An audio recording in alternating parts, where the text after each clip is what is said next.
All right, today we're going to talk about some really powerful life lessons from a guy named Larry. Now, Larry is 68, and he's living a life he almost didn't get to have. It's an incredible story about what happens when you get a second chance, and trust me, there are some huge takeaways in here for all of us. So let's start with this quote, because it's really the core of everything for Larry. The biggest lie we tell ourselves is that we have time. Think about that. So many of us do this, right? We think, oh, I'll get to that later. We put off the life we really want for some imaginary future. But as Larry found out the hard way, later isn't always a guarantee. So who is this guy, Larry? Well, he's 68 now. But for the first, 5 decades of his life, he lived what most of us would probably call a pretty normal life.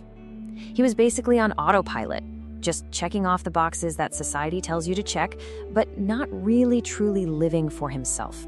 And you can really see his journey laid out so clearly here.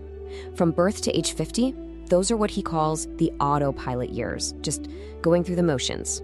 But then, at age 50, boom, everything changes. He has a near-fatal cardiac event.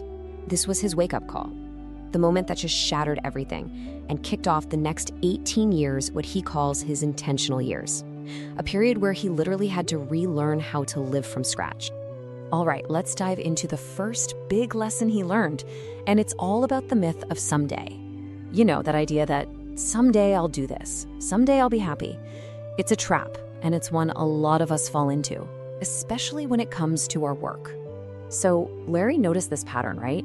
We spend our 30s and 40s chasing, success, or what we think is success. The promotions, the bigger paycheck, the next big goal. But here's the problem, and you've probably felt this yourself. The goalposts always move. You finally get that promotion and you're on a high for 48 hours? And then you're already looking at the next thing. It just becomes this endless and ultimately really unfulfilling chase. And this quote from him just captures the danger of that chase perfectly. It's a tragedy to spend 30 years climbing a ladder only to realize it was leaning against the wrong wall. Wow. That's such a powerful metaphor, isn't it? Just imagine pouring your entire life, all your energy, into climbing this ladder only to get to the very top and realize you've been scaling the wrong building the whole time. You got the success, sure, but it's not the kind that actually means anything to you. And look, this isn't just some abstract idea for Larry. He saw this play out in a really painful way. He had a friend, a guy who built a multi-million-dollar business, super successful on paper. But he never took a real vacation, he never really lived. And when he died, his own son stood up at the funeral and basically said he barely even knew his dad. And you just think, what's the point of all that success if that's the outcome? It means nothing in the end. So this leads to a really important question, right? If we don't end up regretting our professional failures, then what do we regret? When it all comes down to it, what are the things that actually haunt us? Well, according to Larry's experience, it's these things.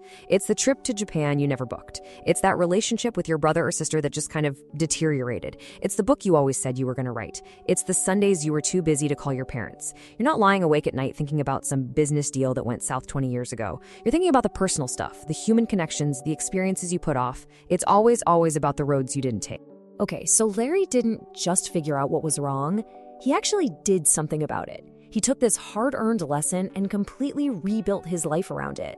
He learned how to stop putting things off and start, living with intention. And this really shows the huge shift in his thinking. It's a total before and after. Before the heart attack, life was all about owning things, accumulating stuff.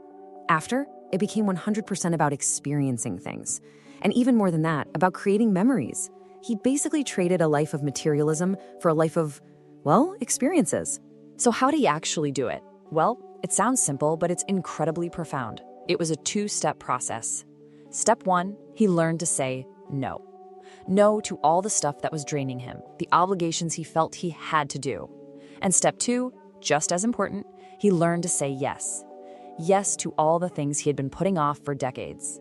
Simple, but a total game changer. And here's the craziest part of his whole story, the most surprising outcome. Larry says he is genuinely happier now, at 68, knowing his time is limited, than he was back at 30 when he thought he was invincible. Isn't that wild? It turns out there's this incredible freedom and joy that comes from actually accepting that you're not going to be here forever, instead of just pretending it's not true. And that brings us to the final piece of the puzzle. This is kind of the view from the summit, the most important part of Larry's entire philosophy. It's really the central paradox that makes this whole way of thinking click. And here it is. When you truly understand your time is limited, you finally start to live. That's the great irony, isn't it? Most of us walk around like we have forever, so we keep pushing off the actual living part.